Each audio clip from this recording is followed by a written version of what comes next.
Now, for those of you who follow the antics of Mr. Somali, you would know that he is in a lot of trouble, and despite all that, he is escalating. Recently, he managed to get himself banned from one of the few platforms that allowed him to stream on, because he went around naked and caused a disturbance.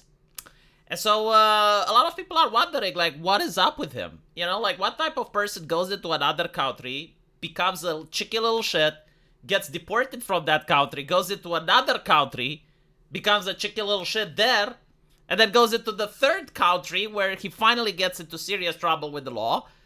And instead of doing what every lawyer would tell you, it's like, well, if you already commit the crime, don't commit another one. No, he's upping the antics. And a lot of people are trying to figure out, like, what is he thinking? Why is he doing this? I think I figured it out, though. I think I have the answer. I think he's having, like, one of those crime and punishment mental breakdowns, where he is so disgusted with the legal and justice system of the world that constantly allow him to get away with it.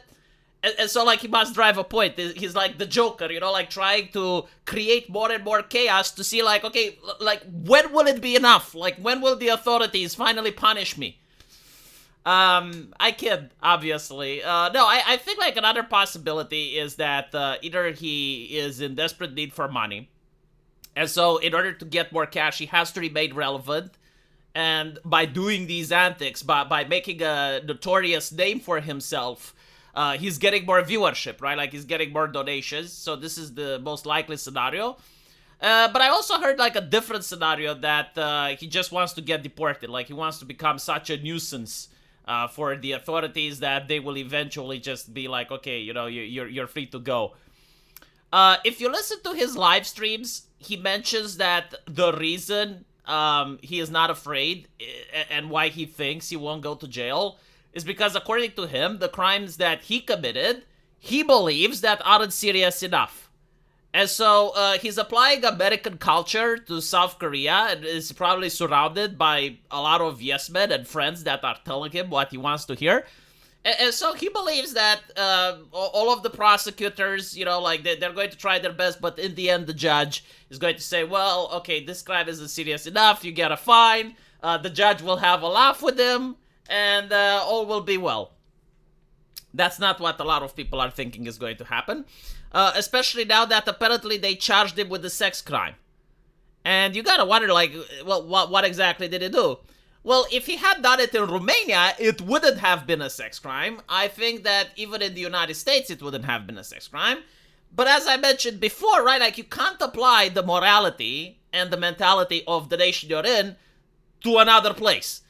And so South Korea is a place dominated by feminism. Like it used to have, like, a massive cultural movement, and they had, like, their own moral panic. And so, like, they watered down definitions to the point where kissing can also be considered a sex crime, right? Like, from my understanding, in their mentality, is like two people that kiss would also fuck, right?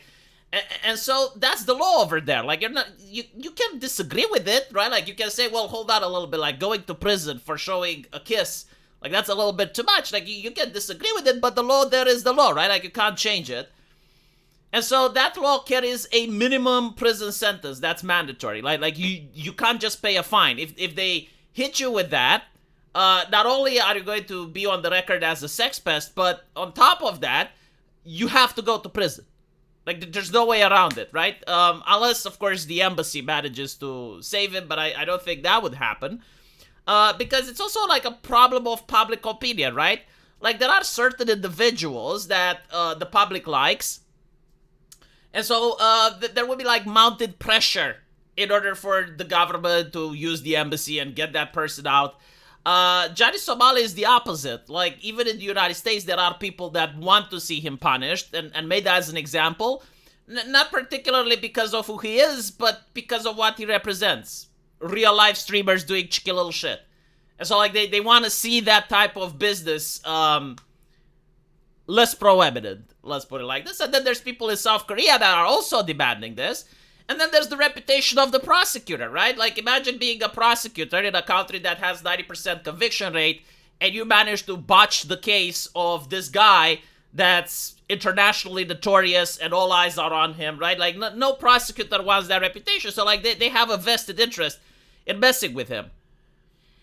And so like the thing that he did apparently is that he used AI in order to generate another female streamer, which he kissed. And because he did it on a stream, which is a thing that you do in order to get money, right? So like it's considered for financial reasons. And again, in South Korea, it's pretty similar to how you would use AI in order to show that you're having sex with another woman without her consent of that type of image being uploaded, right? And so you may disagree with it, right? Like just showing a picture of you kissing someone else, right? Like if I was to generate AI with myself kissing Monica Lewinsky or kissing, I don't know, It's a Gundam. I don't think I would break any rules except for maybe like terms of service, or if I would break any rules, they wouldn't be sexual in nature, right? Like it would be like slander, libel, like you're using AI to ruin the other person's reputation. Like you'd come into violation of different laws, but I'm pretty sure like it wouldn't be a sex crime. But in South Korea it is. And he's in a lot of trouble for it, right? So up until now he also pleaded guilty to other crimes. And again, like the law in South Korea and usually judges as well, like if you're already considered a criminal, then they're less lenient, right? So like because he pleaded guilty to these things, now that they're bringing the new accusation and they managed to get these things to stick, now it's going to be interpreted differently, because in most countries around the world, like if you're the first time in front of a judge and this is your first offense, they're usually more lenient, especially if you admit to the crime and you apologize and you feel sorry, right? Like most legislations around the world, I assume that even in South Korea it may be the case, they're more lenient. But in his situation, legally speaking, it's not his first offense, right? Because he already pled guilty to other crimes. And so now, like, he's a known felon, or whatever the definition of that is in South Korea. Like, he's a known criminal. And he's looking at sex offenses, which, you know, maybe he has an extremely good lawyer that would manage to get him out. But take into account that, as I mentioned before, the conviction rate is 90% in South Korea. So once, you know, a prosecutor gets a hold of the case file, it's pretty much sealed.